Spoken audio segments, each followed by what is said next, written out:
Hi friends, ബുദാപെസ്റ്റിലെ ഞങ്ങളുടെ last ദിവസമാണിന്ന്. രാവിലെ 11 മണിക്ക് ഈ സിറ്റിയോട് യാത്ര പറയണം. സമയം കുറവാണെങ്കിലും പതിവ് പോലെ അതിരാവിലെ എഴുന്നേറ്റ് ഞങ്ങൾ ഹോട്ടലിൽ നിന്നും പുറത്തിറങ്ങി.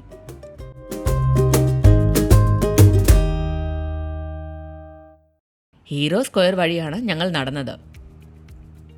2 ദിവസം മുമ്പ് കണ്ട തിരക്കൊന്നും ഇപ്പോൾ ഇവിടെയില്ല. താൽക്കാലികമായി കെട്ടിയിരുന്ന ടെൻറ്റുകൾ ഒക്കെ അഴിച്ചു മാറ്റിയിരിക്കുന്നു. ഒരു ഇവന്റിന് ശേഷം അത് ഓർഗനൈസ് ചെയ്ത ഇടം എത്ര മനോഹരമായാണ് പഴയ രൂപത്തിലേക്ക് എത്തിച്ചിരിക്കുന്നത്.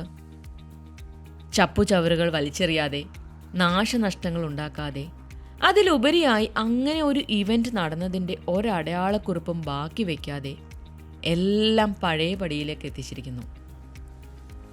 ഇതൊരു മാതൃകയാണ്, എല്ലാവരും പിന്തുടരേണ്ട ഒരു മാതൃക. ഹീറോ സ്ക്വയർ പിന്നിട്ട് ഞങ്ങൾ മുന്നോട്ട് നടന്നു. ആ കാണുന്നതാണ് ഷെൻജേനി തേർമൽ ബാത്ത്. സിറ്റി പാർക്കിലാണ് ഇത് സ്ഥിതി ചെയ്യുന്നത്.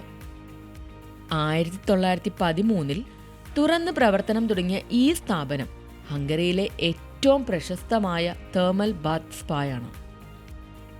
ബുദാപെസ്റ്റിലെത്തുന്ന സഞ്ചാരികൾ തീർച്ചയായും എക്സ്പീരിയൻസ് ചെയ്യേണ്ട ഒന്നാണ് തേർമൽ ബാത്ത്. ഇവിടുത്തെ വാട്ടർ ടെമ്പറേച്ചർ 27 ഡിഗ്രി സെൽഷ്യസ് മുതൽ 38 ഡിഗ്രി സെൽഷ്യസ് വരെയാണ് നിലനിർത്തിയിരിക്കുന്നത്. അതുകൊണ്ട് തന്നെ ഏത് കാലാവസ്ഥയിലും ഇവിടെ എത്തി നിങ്ങൾക്ക് അവരുടെ പൂളുകളിൽ റിലാക്സ് ചെയ്ത് തേർമൽ ബാത്ത് എന്ന ഹംഗറിയുടെ സ്പെഷ്യാലിറ്റി അനുഭവിച്ചറിയാം. ചില യാത്രകളിൽ വളരെ ആഗ്രഹിച്ചിട്ട് നടക്കാതെ പോകുന്ന ചില കാര്യങ്ങളുണ്ടാകും. ഞങ്ങളുടെ ഈ യാത്ര ഇനി ഏതാനും മണിക്കൂറുകൾ മാത്രമേ ഈ സിറ്റിയിൽ അവശേഷിക്കുന്നുള്ളൂ. അതുകൊണ്ട് തേർമൽ ബാത്ത് എന്ന ആഗ്രഹം സഫലീകരിക്കാതെ ഞങ്ങൾക്ക് ബുദാപെസ്റ്റിനോട് യാത്ര പറയേണ്ടി വരും.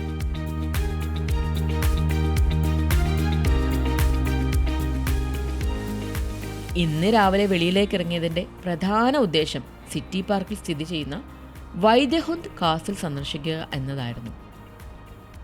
ബുദാപെസ്റ്റിലെ ഏറ്റവും മനോഹരവും മനസ്സിനും കണ്ണിനും കുളിർമ നൽകുന്നതുമായ കാഴ്ചകൾ സിറ്റി പാർക്കിലാണെന്ന് നിസ്സംശയം പറയാം. ഏത് സ്ഥലം കാണാതെ പോയാലും ഇവിടം സന്ദർശിക്കാതെ ഒരിക്കലും ബുദാപെസ്റ്റിന് വിട പറയരുത്. അത് സമ്മർ ആയാലും വിൻ്റർ ആയാലും. സമ്മറിൽ ഈ തടാകക്കരയിൽ ഇരുന്ന് നിങ്ങൾക്ക് റിലാക്സ് ചെയ്യാം. വേണമെങ്കിൽ തടാകത്തിൽ ബോട്ടിങ്ങും നടത്താം. വിൻ്ററിൽ ഈ തടാകത്തിലെ വെള്ളം ഐസായി മാറും. യൂറോപ്പിലെ തന്നെ ഏറ്റവും വലിയ ഔട്ട്ഡോർ ഐസ് റിങ്കായി ഇവിടുത്തുകാർ ഇതിനെ മാറ്റിയെടുക്കും. ആയിരക്കണക്കിന് ആളുകളാണ് ആ സമയത്ത് സ്കേറ്റിങ്ങിനായി ഇവിടെ എത്തുന്നത്. പാർക്കിനെ പറ്റി പറയുന്നതിന് മുമ്പായി കാസിലിനെ പറ്റി പറയാം. മില്ലിനിയം എക്സിബിഷന്റെ ഭാഗമായി 1896 താൽക്കാലികമായി ഉണ്ടാക്കിയ ഒരു സ്ട്രക്ചറായിരുന്നു ഈ കാസിൽ. പക്ഷേ അതിൻ്റെ ഡിസൈൻ ജനശ്രദ്ധ ആകർഷിച്ചു. ലക്ഷക്കണക്കിന് ആളുകൾ ഇത് കാണാനായി എത്തിത്തുടങ്ങി. ഈ പ്രശസ്തി കണ്ട് ബോധ്യമായ അധികാരികൾ 1904 ഇതിൻ്റെ നിർമ്മാണം തുടങ്ങി.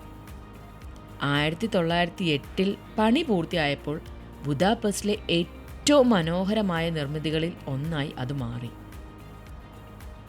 ഇന്ന് ഹംഗറിയിലെ അഗ്രികൾച്ചറൽ മ്യൂസിയം സ്ഥിതി ചെയ്യുന്നത് ഈ കാസിലാണ്. മനോഹരമാണ് കാസിലിന് ചുറ്റുമുള്ള പ്രദേശങ്ങൾ. കാസിലിന് മുന്നിൽ നിരവധി പൂക്കളും ചെടികളുമുള്ള മനോഹരമായ ഉദ്യാനമാണ്. സിറ്റി പാർക്കിന്റെ മനോഹരത എടുത്തു പറയേണ്ടതാണ്. സമ്മർ ടൈം ആയതുകൊണ്ട് എവിടെയും മനം മയക്കുന്ന പച്ചപ്പുകൾ. വളരെ ശാന്തമായ സ്ഥലമാണിത്. വളരെ വൃത്തിയുള്ള ഉദ്യാനങ്ങളുള്ള ഹരിതവർണ്ണത്തിൽ നീണ്ടു നിവർന്നു കിടക്കുന്ന സിറ്റി പാർക്ക് എത്ര മനോഹരമാണെന്ന് പറഞ്ഞറിയിക്കാൻ കഴിയുകയില്ല. നഗരത്തിനുള്ളിലാണെങ്കിലും അതിൻ്റെ തിരക്ക് ഒട്ടും അറിയാത്ത പ്രകൃതി രമണീയമായ സ്ഥലം. പ്രശസ്തമായ പല പ്രതിമകളും കാസിലിനോട് ചേർന്ന് സിറ്റി പാർക്കിൽ നിങ്ങൾക്ക് കാണാം. എല്ലാം പറഞ്ഞു പോകാൻ സമയമില്ല. ഹംഗേറിയൻ അഗ്രികൾച്ചറിന് നിരവധി സംഭാവന നൽകിയ ദരാനി ഇഗ്നാക്കിൻ്റെ പ്രതിമയാണിത്. നിരവധി തവണ അഗ്രികൾച്ചർ മിനിസ്റ്ററായും ഇദ്ദേഹം ചുമതല നിർവഹിച്ചിട്ടുണ്ട്. ഇനി വളരെ പ്രത്യേകതകളുള്ള ഒരു പ്രതിമ നിങ്ങളെ പരിചയപ്പെടുത്താം. അനോണിമസ് എന്ന പേരിൽ രേഖപ്പെടുത്തിയിരിക്കുന്ന ഈ പ്രതിമ കിങ് ബെല്ലയുടെ കാലഘട്ടത്തിലെ ചരിത്രകാരനാണ്. ഇദ്ദേഹം ആരായിരുന്നു എന്നതിനെപ്പറ്റി ഒരറിവുമില്ല. അതുകൊണ്ടാണ് അനോണിമസ് എന്ന് എഴുതി വെച്ചിരിക്കുന്നത്. എന്നാൽ ഇവിടുത്തെ ഏറ്റവും പ്രശസ്തമായ പ്രതിമ ഇതുതന്നെയാണ്. അജ്ഞാതനായ ഈ ചരിത്രകാരന്റെ കയ്യിലെ പേനയിൽ സ്പർശിച്ചാൽ ഭാഗ്യം കൊണ്ടുവരുമെന്ന് റൈറ്റേഴ്സിനിടയിൽ ഒരു വിശ്വാസം നിലനിൽക്കുന്നുണ്ട്. അതുകൊണ്ട് തന്നെ ആ ഭാഗ്യം തേടി വരുന്ന എഴുത്തുകാർ നിരവധിയുണ്ട്. മ്യൂസിയം ഓഫ് എത്നോഗ്രഫിയുടെ മനോഹരമായ ഒരു കെട്ടിടം സിറ്റി പാർക്കിനോട് ചേർന്ന് സ്ഥിതി ചെയ്യുന്നുണ്ട്. ആധുനികമായ രീതിയിലുള്ള ഇതിന്റെ നിർമ്മാണം കൗതുകം ജനിപ്പിക്കുന്നതാണ്. പലതരത്തിലുള്ള വൃക്ഷങ്ങൾ സിറ്റി പാർക്കിലുണ്ടെങ്കിലും ഈ ഹോളോ ട്രീ ഞങ്ങളെ വല്ലാതെ ആകർഷിച്ചു. സ്കിന്നൊക്കെ പൊഴിച്ചു നിൽക്കുന്ന ഈ വൃക്ഷത്തിലെ വലിയ ഈ ഹോളിൽ കൂടി ഒരു മനുഷ്യന് അനായാസം ഉള്ളിൽ കടക്കാം. വ്യത്യസ്തമായ കാഴ്ചകളാണല്ലോ യാത്രകളെ രസകരമാക്കുന്നത്. സമയം വൈകുന്നത് കൊണ്ട് ഞങ്ങൾ ഹോട്ടലിൽ തിരിച്ചെത്തി. വിശപ്പൊന്നും തോന്നുന്നില്ല. അതുകൊണ്ട് ഒരു കോഫി മാത്രം കുടിച്ച് പതിയെ ഞങ്ങൾ ഹോട്ടലിൽ നിന്നും വെക്കേറ്റ് ചെയ്തിറങ്ങി.